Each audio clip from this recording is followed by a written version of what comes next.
Invest in yourself, turn negatives into positives, and take credit for your work. Welcome to Break Room Conversations. Thank you so much, everyone, for joining us. What's up, guys? We're back. Hey. We're back. So today's topic, like all topics, are brought to us from you, and we're very appreciative of it. And I am very excited to talk about today's topic because we all deal with this, called the imposter syndrome. Have you guys heard of the imposter syndrome?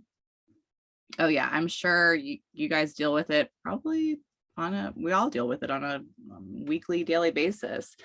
And really we want to talk to you guys about how to overcome it and how to rebuild your confidence as a stylist. And it's going to help you personally, as you know, in your own life as well, outside of the salon. So there's plenty of tips that we opened up with. And Alberto, I want you to talk to us about investing in yourself and investing in education and how that really does build your confidence up.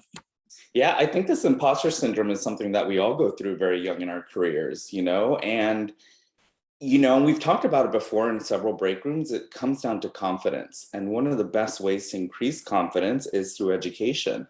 I feel like a lot of times that, hairdressers get scared, especially doing new guests. Like, that's the one thing I always hear. It's like, oh my God, I have a new guest on my book. Like, what is she going to want? Am I going to be able to do it? She or he. Through education, especially when trends are changing so rapidly and, you needing to hone in on a specific technical skill, that fear completely goes away. I can have a new guest on a book and be like, I got this, like whatever they want, done. But it's been through my years of education, not only on the technical side, but, product knowledge. That is also a big fear of, when a guest asks for a recommendation and you're like, oh man, I don't know what to recommend. That education is important, because as soon as you hear the guest concerns, I automatically know what line or domain that guest needs.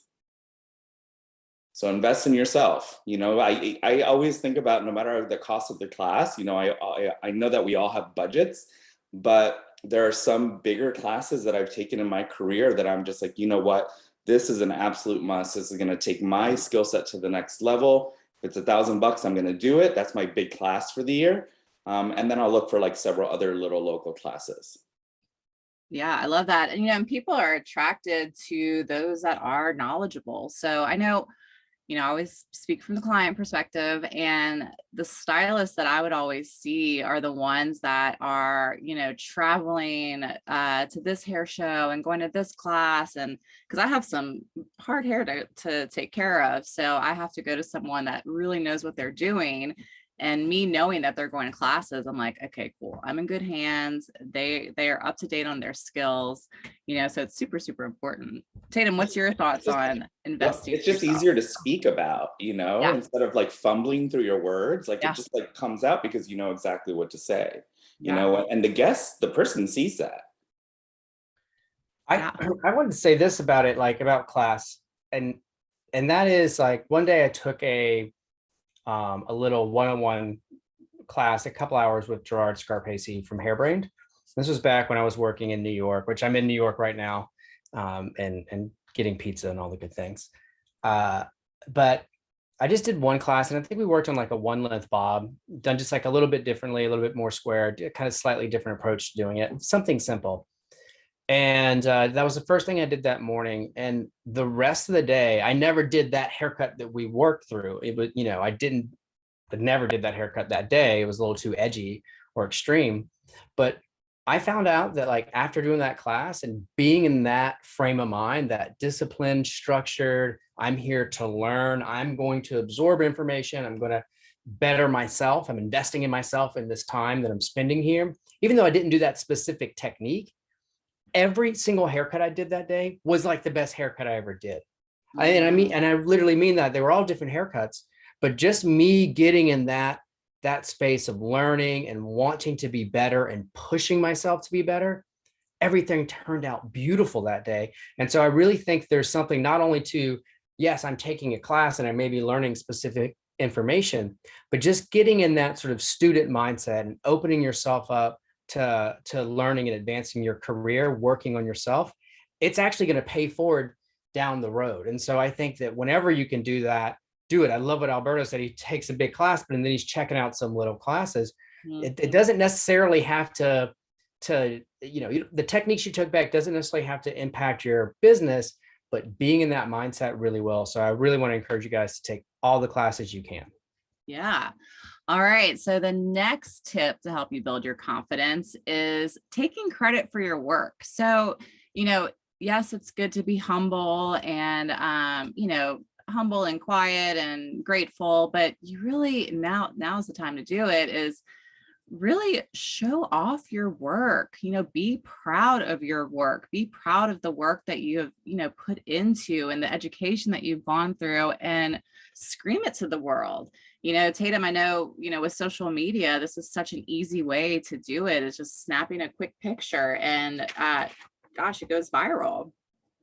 Yeah, I mean, obviously social media is the platform to do that, but I think that just moreover, it takes so much time and energy to be where you are. And it really doesn't matter where you're at your level. Everything you've done up until that moment is a part of your story and part of like who you are and what you do. So your high school experience, nothing to do with hair, but the lessons you learned there, the lessons you learned in hair school, the lessons you learned throughout your career, all that builds up to this one moment where you're doing a haircut, a color, a makeup application, a massage on this person. There's so much value that goes into that. You should reward yourself, allow yourself to be rewarded by taking a second and just appreciating the accomplishment that you did. And the great thing about these accomplishments, even though in a lot of ways it is a work of art, it's not static. It doesn't just sit there. It moves around. It's a person. And that beautiful work, that accomplishment that you have, is actually realizing itself every single time the customer looks in the mirror, someone compliments the way they look or their attitude. You did that, and be proud of that moment and use that pride to grow your confidence and push yourself to do more work and put it on social media. Wow. I mean, we could end it there, but we're not. That was beautiful. Thank you. Yeah, that was great. The third final point that we have, and there's plenty, but we only have 15 minutes here. Turning negatives into positives. And Alberto, I know this happens a lot in your world when you are, checking the foil or how, just checking the hair, and all of a sudden it's a different color. It is a different. Yes, we are. I think we all are. Look, after 24 years, I think we all still pray to the hair color. I pray. I'm not even colored out there. I'm like, oh, please. But you know what? The negatives, I'm actually very proud of like a lot of the negative things that have happened behind the chair, because that's how you learn in this industry. You correct the mistake. And I've walked away with so many more new ideas and how to fix things, in the moment, and different ways to fix it. So again, it is about spinning that negative to the positive, because it's all a learning. And again, I'm very happy and proud. Yeah. And I think that's something, turning negatives into positive is something that we get better with over time. And, for me, if a negative happens, I just look at like the learnings from it. What's the learning experience from this? What can I do better next time with this? And don't beat yourself up for it, because really, if you're not making mistakes, you're not making progress. So mistakes are going to happen, and be cool with it. Absolutely. I agree. And it's funny because I think there's a meme out there in the world of like, you could be doing this for 20 years and you have like one bad day behind the chair and you're like questioning your whole career. Like, am I quitting today? Is today the day to change? It's like, it's so crazy, but no, you can't take that like that.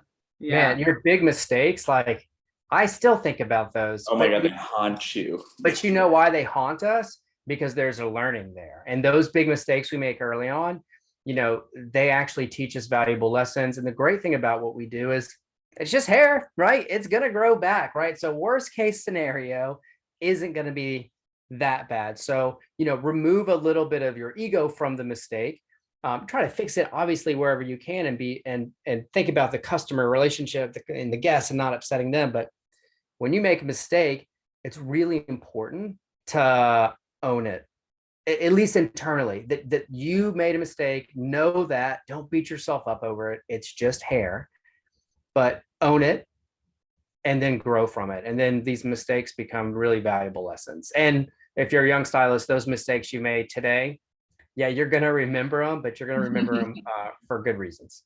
Yeah.